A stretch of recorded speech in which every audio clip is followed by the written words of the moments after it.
Sigħat qabel il-Maratona ta' Malta, it-tim mediku tas-Salib l-Aħmar jinsab għaddej bl-aħħar preparamenti għal kull eventwalità li tista' sseħħ. Propju waqt l-aħħar preparamenti f'Pembroke żar l-attività ma taqta' xejn li kien hemm is-Segretarju Parlamentari għaż-Żgħażagħ Sport u Għaqdiet tal-Volontarjat Clifton Grima. Id-direttur tal-operazzjonijiet tas-Salib l-Aħmar f'Malta spjega l-loġistika kbira marbuta mal-maratona. Il-maratona tada hija kbira.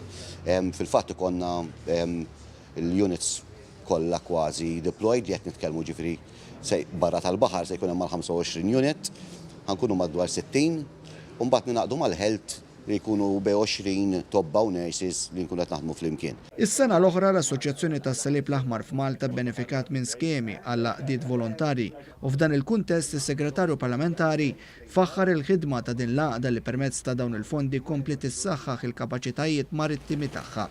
Din is-sena fil-fatt l-għaqda reġgħet irċeviet fondi mill-istess skema, iżda din id-darba se tkun qed ittejjeb is-servizzi tagħha f'każ ta' diżastri naturali u inċidenti maġġuri.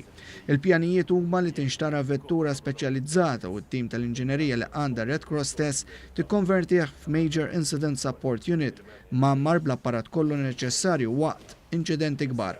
Bħalissa il-Malta Red Cross għandha l-fuq minn 25 vettura tal-baħar u 8 ambulanzi li kollha huma lesti li jirrispondu għax-xogħlijiet ta' kuljum u f'każi ta' emerġenza.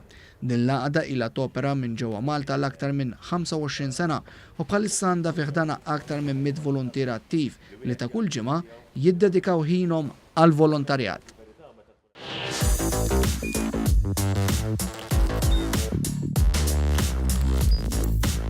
Idħol fuq one.com.mt u hemmhekk tista' tara l-programmi kollha li jxandru fuq One permezz ta' One Play.